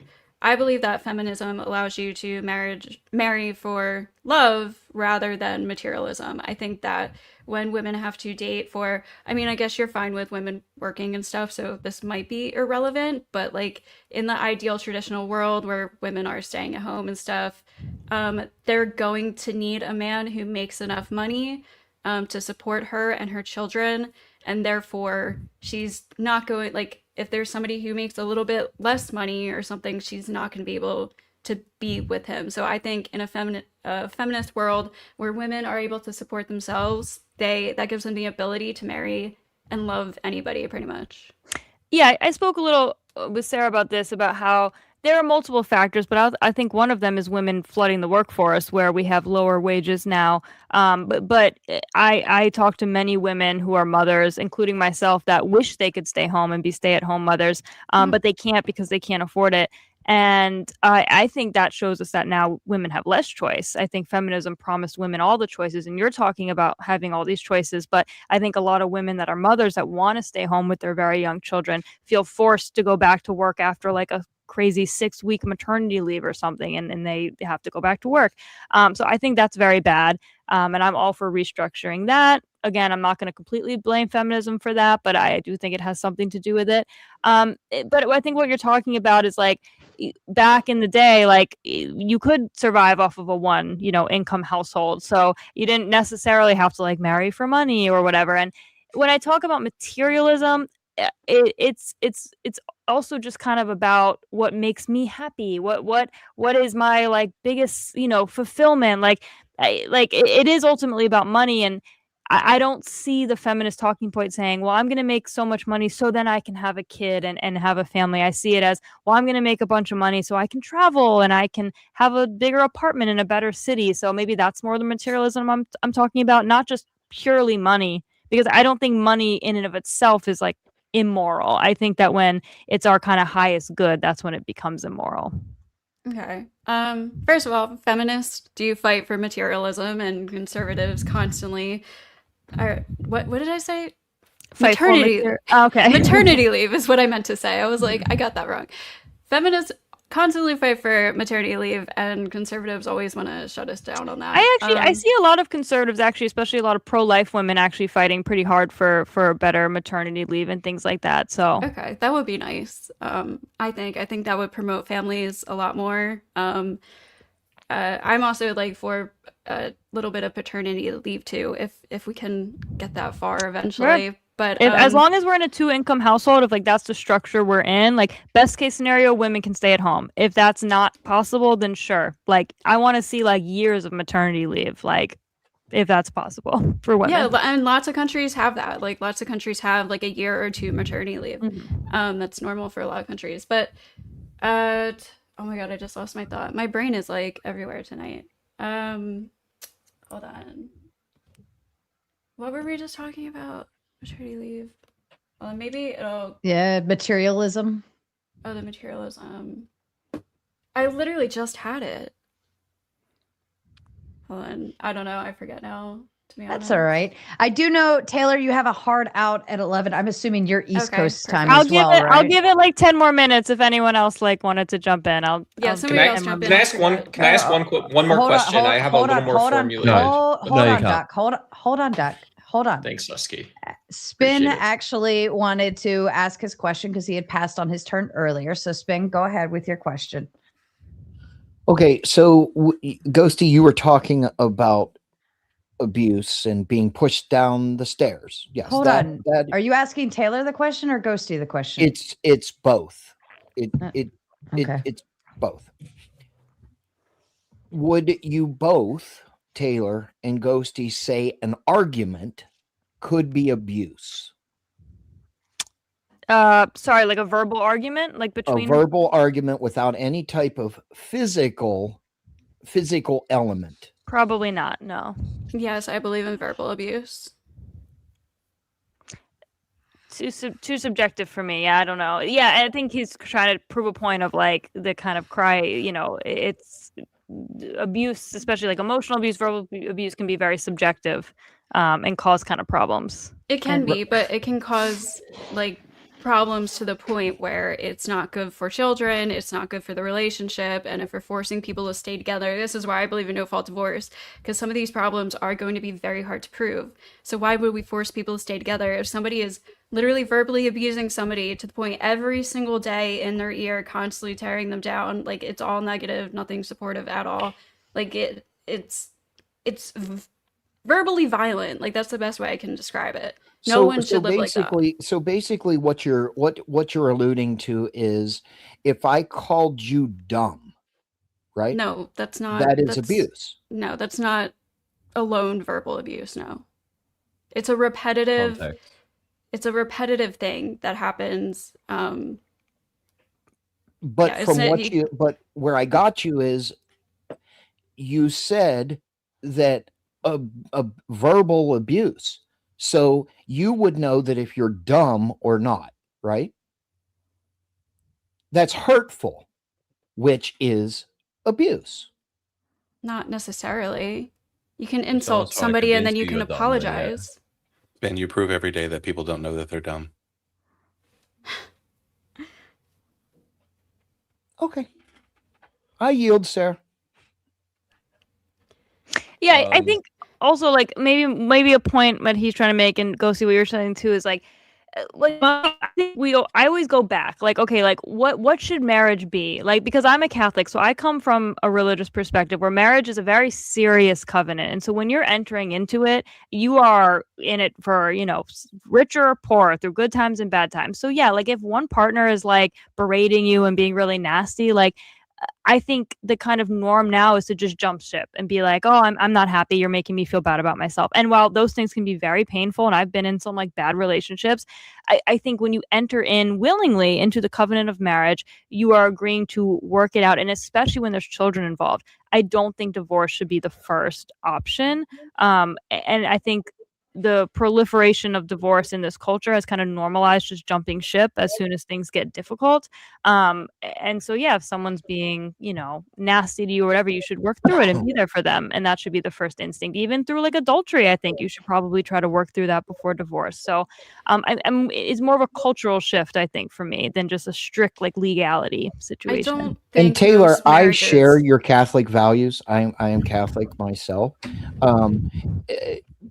Most people that I know of, I'm sure there's many more people that I don't know, always think divorce, separation, or getting the shit beat out of them by the family, which you touched on, is the way of the practice of life. Absolutely not. Taylor, are you married, by the way? No, I'm not. I'm not. Ghosty, are you married? No, I'm in a relationship. I'm not married. Okay. So have you ever been married, Ghosty? No. Taylor, have you ever been married? No, I have not. Okay. All right. So the holy sacrament of marriage is a bond, would you say? For rich or for poor, for good and bad. Would you say that, Taylor? Yes, I would. So an argument, you haven't, I guess I want to circle back to my point. Having a verbal argument between two people, right? Mm-hmm. Can men and women fight equally when it is verbal? A better structured question. Sure. Okay, does it mean a man or a woman, or woman a woman, or a man and a man? I mean, in today's society, unfortunately, we have to ask the questions in all Yes, men and tenses. women are on equal grounds when it comes to verbal arguments. What's your point? Having an argument isn't verbal My point abuse, is, if that's what you're trying to say. you Having are the bigger saying mouth it's doesn't matter, I abuse. guess. Hold on. Go ahead, Spin. What you're saying is verbal abuse is grounds for divorce. Yes. In your statement, that is what you said. Yes, verbal abuse does not equal one argument or arguments here and there. Okay, so when you go to court, here's I'm going to land the point, Sarah. When you go to court and you say he called me stupid one too many times, do you think that you will either be laughed out of the courtroom or granted a divorce? I don't know if that's what verbal abuse is, what she means by verbal abuse. She said it was, Sarah. Well, what I'm saying is I think that there comes a point where there is a manipulation tactic. There's other ways in which people can be verbally abusive, right? And I mean, I personally wouldn't want to stick around with a spouse who thinks I'm stupid and an idiot and so on and so forth, because respect comes with part of a relationship as well. And even the church recognizes that too, right? So why would I want to be with somebody who thinks so lowly of me? Why would they even marry me if they think so Sarah. lowly of me? Right, Sarah. I'm just trying to impeach her because you're right. You're absolutely right. There is a bigger, or I'm sorry, she's correct. When there is abuse can mean a lot of different things, but abuse is a very broad term. It is what you feel that is abuse. Would you agree? Well, no, I think there's a standard. I think there's there a standard level of abuse and what it means, like legally. Yes. Yeah. But if you fight equally, how would that constitute? Not everyone has the ability to fight back verbally. I mean, even I take verbal beatings online here. Everyone here takes verbal beatings, right? Taylor, I'm sure, being a female, Ghosty being a female in this space. I take it all the time. Oh, yeah. Right. I take it all the time. Right. But not everybody's willing to fight back verbally. Not everybody wants to, and not everybody. Can I give you an example, Sarah? Can I give you an example? Here's where I called you stupid. You called rabbit me hole stupid. we go. Yeah, would you not I was going to think say that would be equitable? Well, now we're debating whether verbal abuse would be calling someone stupid or not, But and I don't goes know. to the But I don't. impeachment to her argument. Two people arguing whether if two people are equally being as disrespectful to each other. I mean, I guess you could. No one gives a fuck about your feelings. They're both verbally abusing each other, but it's not. That wouldn't be like one-sided. So I don't know. Like, that's well, kind of let me let Husky jump in real quick. Did you have your question ready? Because Taylor has to leave here in just a minute. Taylor, it was nice to meet you, and I wish you had more time. Yes, me too. Sorry, guys, it's late over here. I'm on the East Coast. It's 11:09 for me. Go ahead, Husky. I'm in Florida. Quickly. My biggest question is: Would you agree that that feminism as a collective kind of stunts the mental growth of a lot of young women? Yes. Due to the kind of toxic nature of it, not exactly the rights as such or anything political about it as a whole, just the kind of nature of the people that back it publicly. Yes. I mean, I think feminism tends to have very low expectations of women in general. I think it coddles women. I think it ultimately removes duty from them. So it doesn't give them something to strive towards.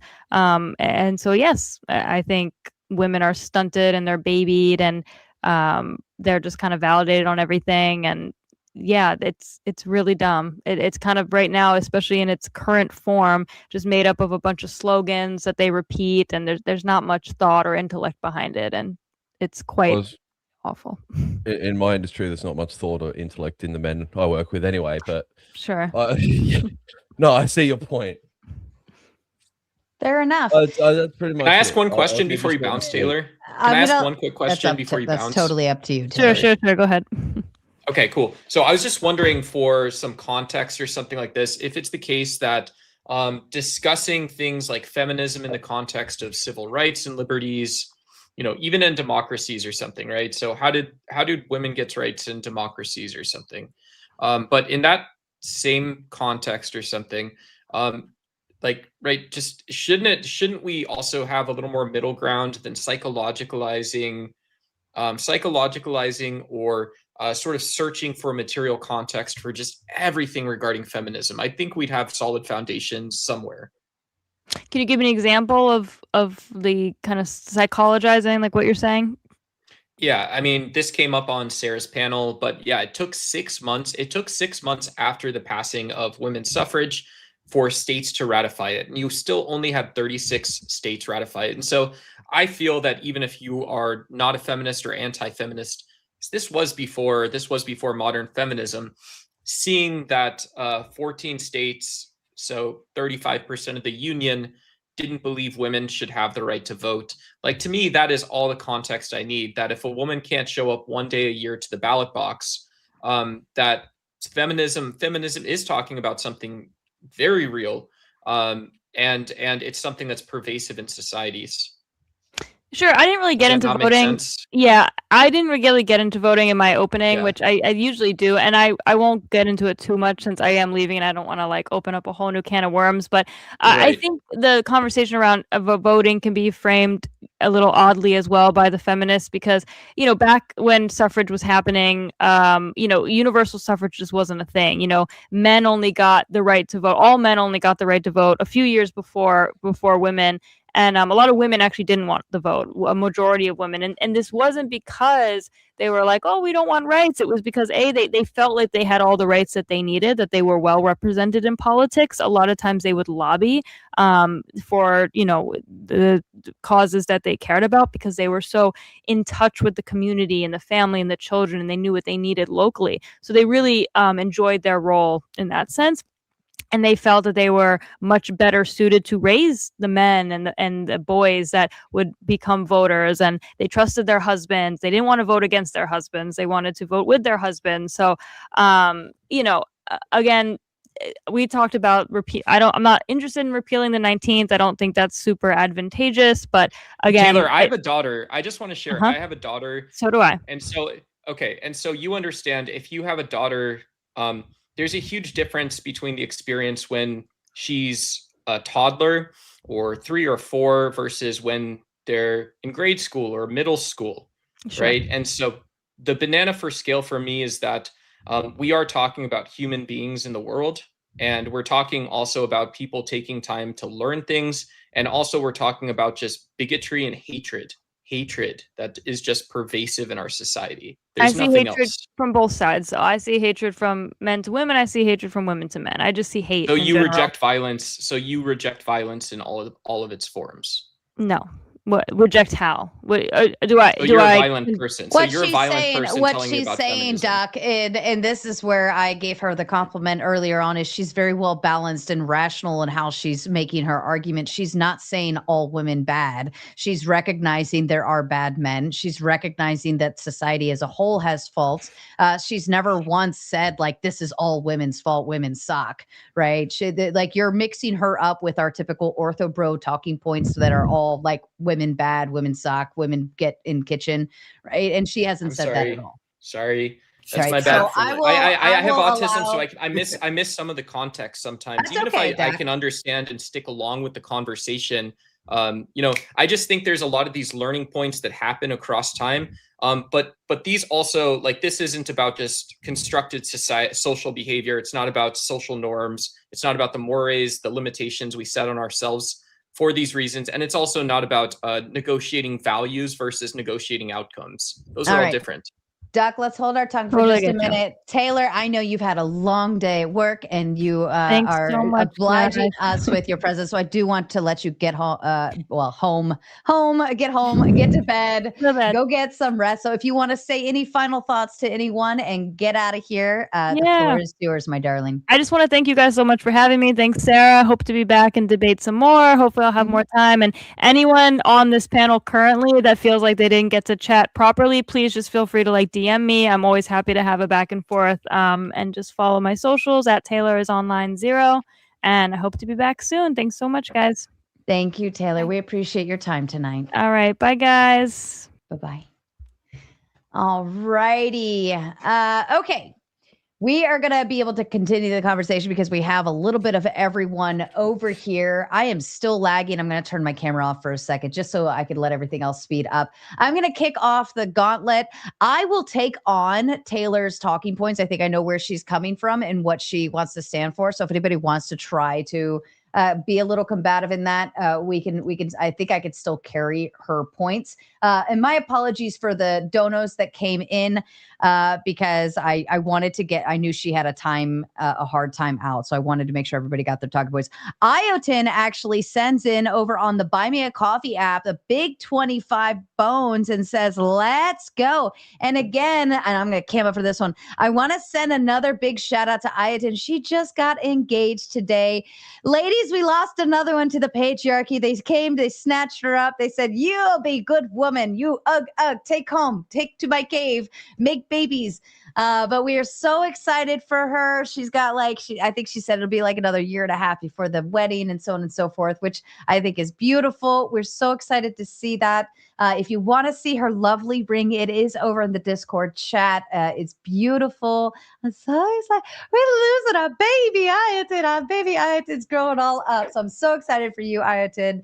Shout out to you. Tomatoes in the chat for Iotin. The Trib one comes in with the Big 10, says civil rights activism is what you're pushing against. Agency, recognition, and first-class citizenship from state is what you're pushing against. Do you disagree with that reality, Taylor? You want less. Actually, I want to let, because Effigy, I think you could speak a little more to this argument in terms of against Taylor. Do you want to add in on that piece? Yeah, I mean, the entire point of my questioning was just basically to show that everyone agrees with a certain level of feminist thought. Mm-hmm. Like basically we're all just arguing about degrees. Everybody's got their line, it seems. Like some people will be all the way back down to let's take it all the way and go all the way back to the 19th Amendment. But most people are like, yeah, I agree with basic people having rights. It's just, these darn newfangled fifth wave feminists and their wacky shit, which we can agree that some new thought is wacky from our perspective. But when it comes down to rights, like we're gonna be fighting forever. And a lot of what you guys have been saying just sounds like a bunch of turn back the clock shit. Oh, I wish it were the 50s again, those squeaky clean 50s. You know, it's a fiction, it's a lie. It was never that. There is no monolith on any group in the US, not half the country. No one thinks the same. And that's the best thing about it, right? Is like in the feminist world, you can still be a trad wife if you want to be. In the trad wife's world, you can't be the opposite, right? Because you guys like to talk about like we're going to instill this. So yeah, it comes down to rights, and I'll always be against people who are trying to take away other people's rights. I would actually my pushback would be I wouldn't want the beautiful 1950s squeaky clean, right? I would actually push back to pre-industrialization or the Industrial Revolution. I would push back to homesteading. I would push back even further. And that would be like my answer to fix this problem would be homesteading. Literally impossible though. You realize what the population was when we were homesteaders? Yeah, exactly. I understand that, but I think like 8 billion people here now. I think that is the piece of it, right? We are now forced to rely on more of our surroundings than we are of ourselves, right? And we are not the producers of our home life. We're not we just produce money, and then that money gets us whatever we need or want. And I think that's the caveat. That's humiliating though. That's humiliating. It takes away the sort of masculinity, the sculinity aspect that we can take care of ourselves, not just live off the land, but we can go find the most and take the most of what a society has to offer. I don't think that we should fix ourselves because I don't believe feminism extends itself to fixing ourselves to becoming false versions, inauthentic. If there's an authentic version of ourselves in there somewhere, then that's also cool. sounds like a personal problem. Yeah, But I in don't all think that has seri- to do with feminism. It has to do more with people losing wasn't. purpose. Sorry, go ahead. Oh, sorry. I was going to say it's not a personal It is a problem, personal but okay. problem. Yeah, please, sorry. It's a you problem, right? So all that stuff that you just said is you say, I want this, I want that, but that's a problem for you to fix. It's not a problem for me to fix. You're your own man. The women out here are their own women. If they feel I need to go get, well, that's something that they need to do, then go do it. But that's not something that you can impose on somebody else and say, hey, I'm entitled to you fixing my problem. You understand that? But Clay, the difference is I do think you and I have agreed, and because you do the auditing thing, and so you and I have agreed to find not just our own problems, but problems for other people. And there is a point, an initial decision where we go fix those things. And that's not to say that this is preclusive. No, you're confusing but why I you're do not. it. There's no flair with how you do it, though, right? If you take on this feminized version of, well, I still have to wait for the people. Well, the reason I do it that's a isn't out of feminized obligation. version of it. The reason I do it isn't out of obligation. It's because I want to live in a decent world. So that's why I do it. I have no duty or obligation to anyone, just as the government has no duty or obligation to anyone. This is the way it is. But in reference to the super chat, what I'm going to say, hold on, because I want to say something about this. Go ahead, Clay. So this point here really has to do with equal application of the law, right? So every one of us are out here living in this world. We happen to live in a country where equal application of the law ought be the thing. So if somebody breaks the law and then another person breaks the same law, then the application of that law should be the same. Of course, we have sentencing guidelines according to how they feel about it, and that's what the whole trial is about. But the application of the law, right? So if someone says, hey, I want to exercise my right or take this privilege that I have or this benefit that I have, and then somebody else does the same and they don't get that privilege, they don't get that benefit, i.e. voting, right? That's a right, it's a privilege, it's a benefit.